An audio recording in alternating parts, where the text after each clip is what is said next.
Hey, what's up, everybody? It is your girl JoJo, and I'm here with the review for Make a Move Season 1, Episode 12, or is it Episode 11? I'll have it right in the description bar.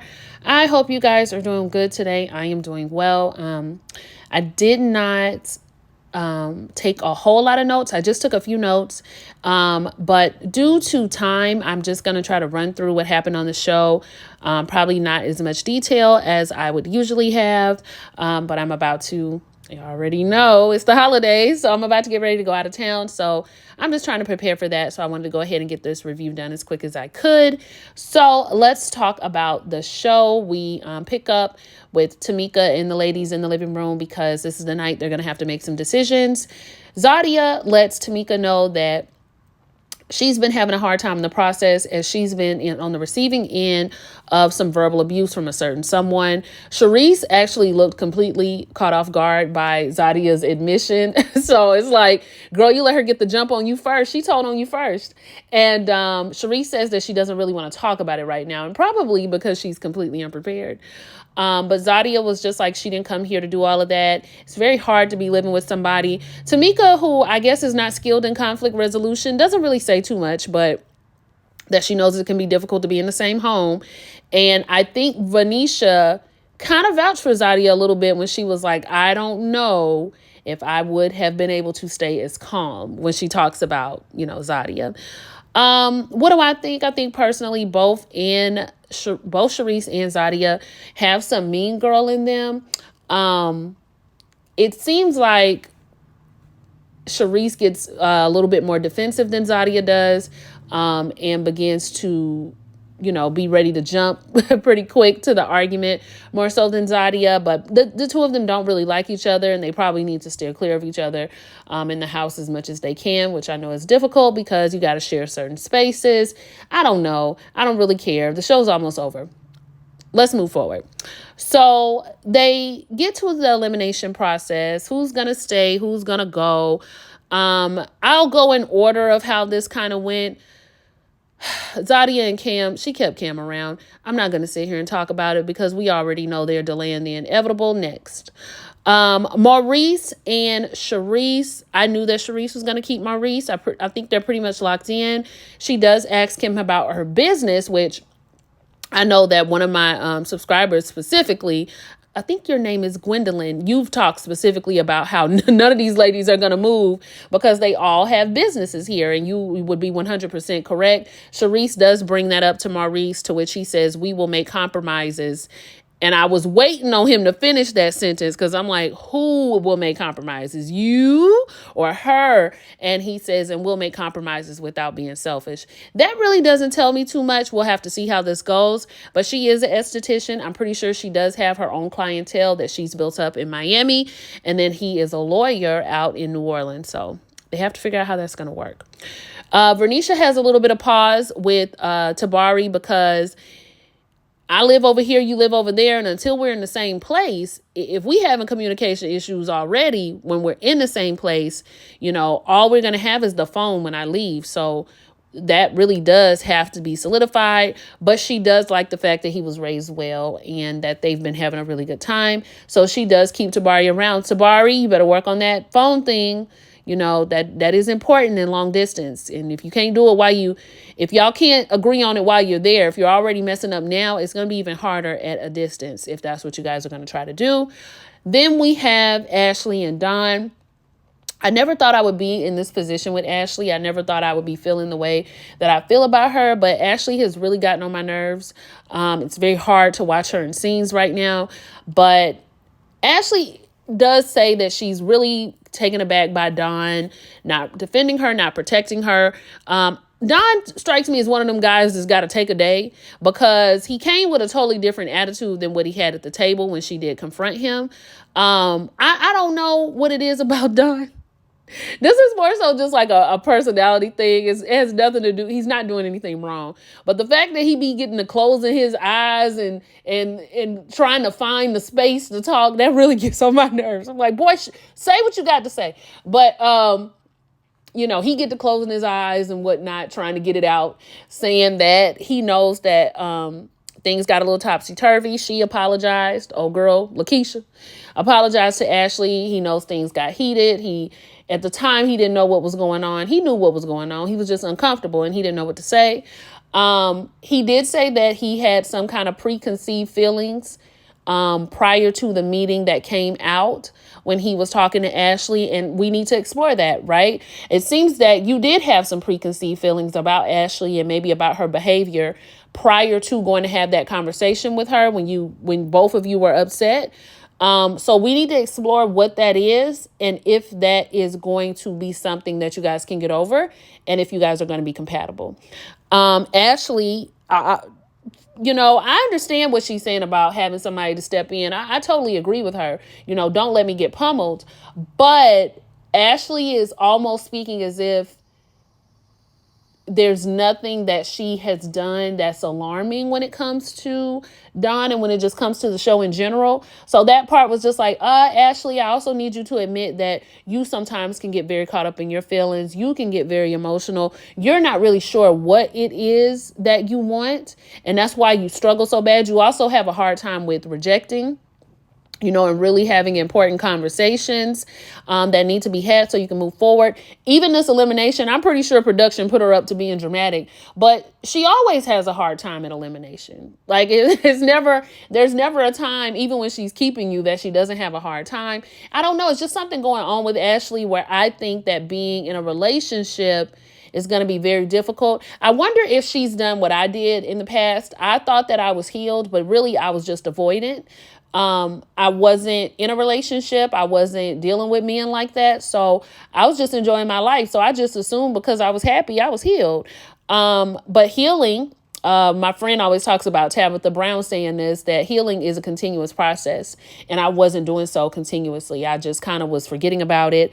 And it doesn't come up until it's time to come up. It doesn't come up until you develop feelings for somebody. It doesn't come up until you have that first argument. And you're like, what the hell did that come from? So I kind of wonder if Ashley has just been avoiding dating. And so because she's taking a break, she thinks that she's good.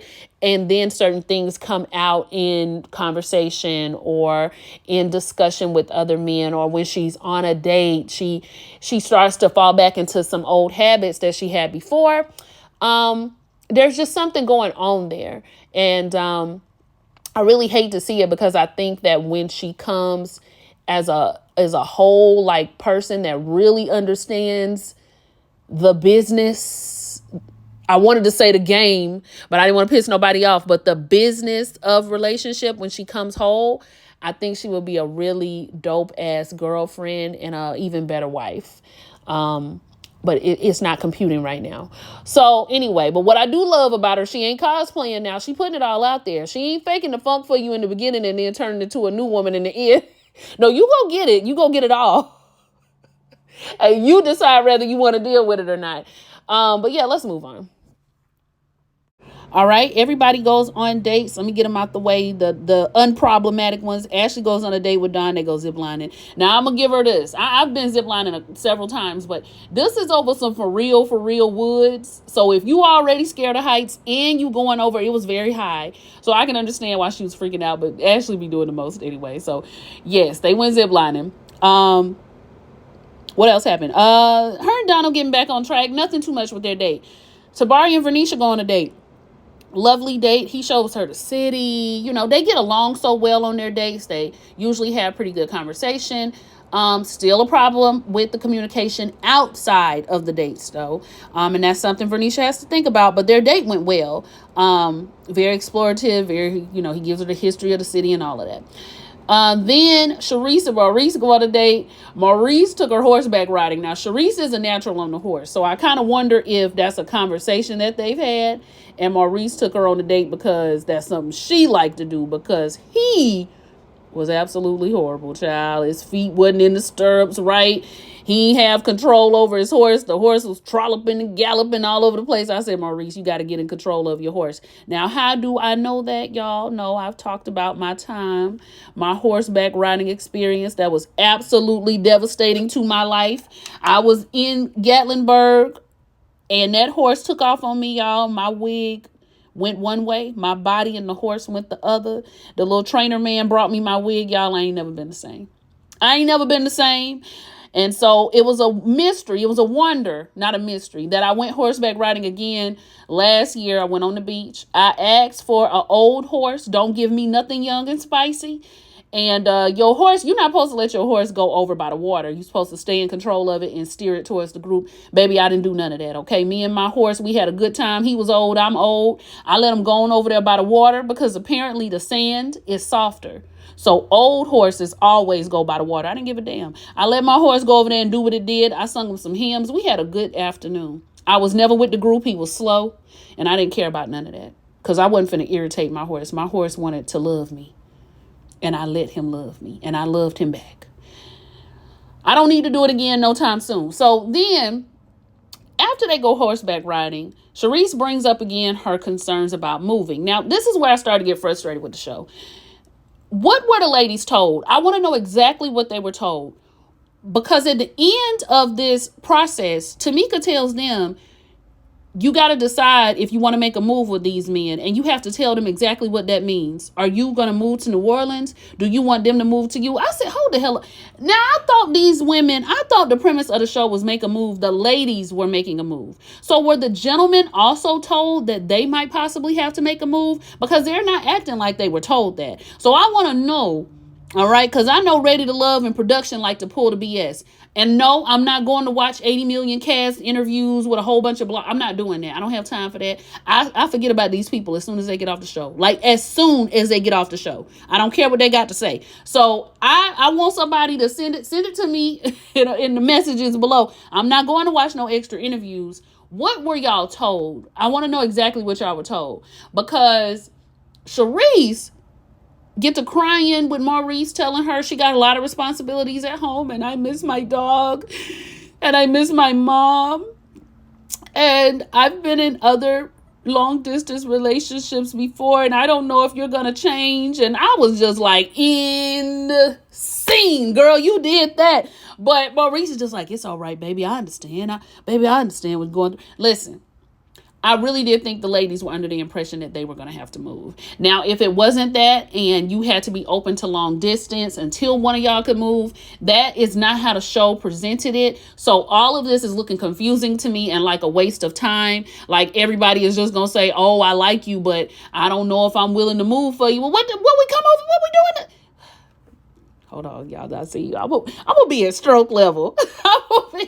What we doing this for? Like, for real. So I was really irritated with that. Charisse, if you have been in situations where this is the thing about long distance. It takes two, right? You really have to have a person that's willing to communicate and willing to try. But more so, you have to make up in your mind that you are open to long distance.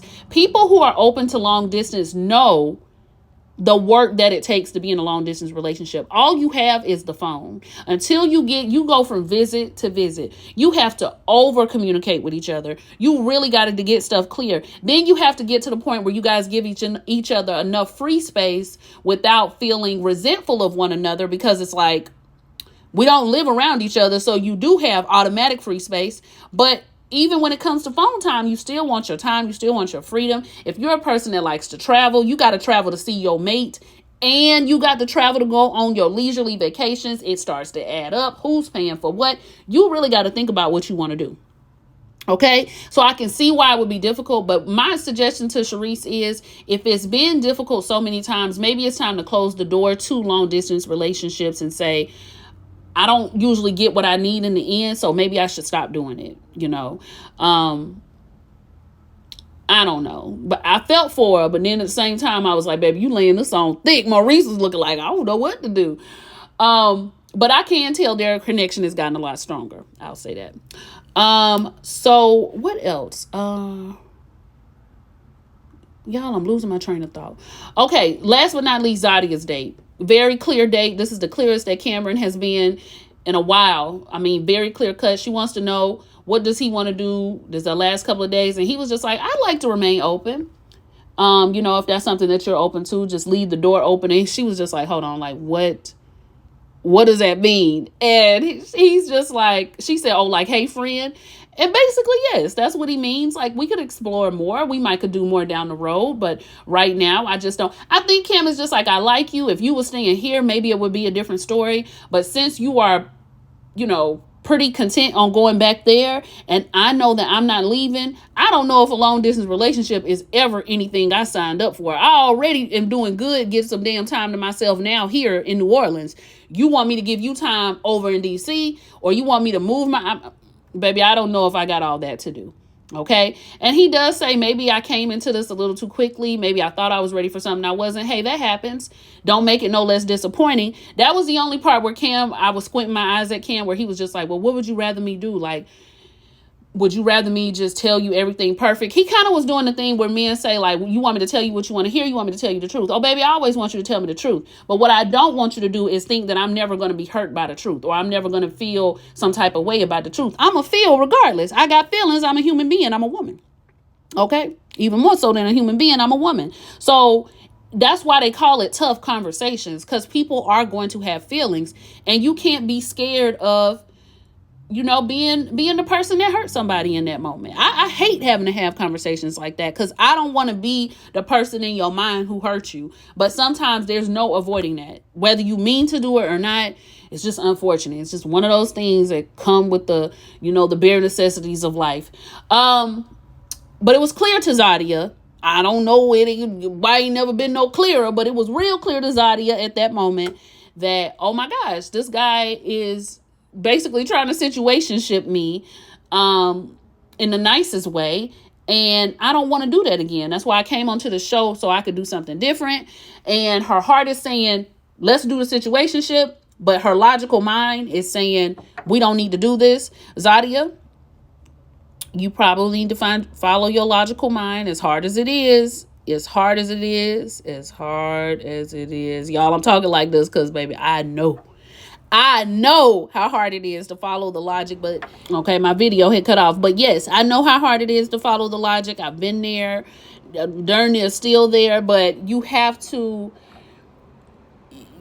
just make certain decisions, because if not, you delay the inevitable. You delay the inevitable downfall of the situation, and you want to go ahead and embrace the logic before things get bad, before things get ugly. You want to go ahead and do what you need to do sooner rather than later, before things get too caught up, and then you start to kind of get in that whole resentment zone, right? So, it's rough. I wish Zadia and Cam the best. I do think they like each other. It's just not a good time.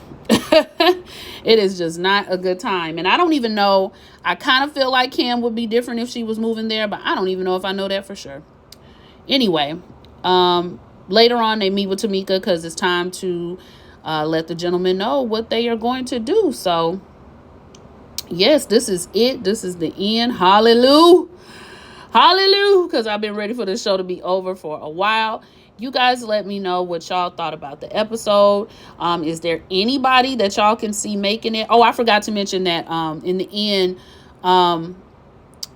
Ashley enjoyed her time with Donald. Vernisha says that Tabari does really good in person, but not good when they're not in person. And so that's going to be a big deal to her. And then, of course, we know how Zadia's feeling, torn between the two. And I feel like I'm missing somebody. Oh, Sharice also is having a hard time as well, because she doesn't know whether she can trust that the long distance thing is going to work. So, yeah, y'all let me know what you think. Do you see anybody making it after this process? Are y'all frustrated like me because you thought that they knew they was making a move? I don't really know, you guys. I'm about to take a nap before I got to go to work. So, like, comment, and subscribe, and I'll see y'all for the next one. Bye.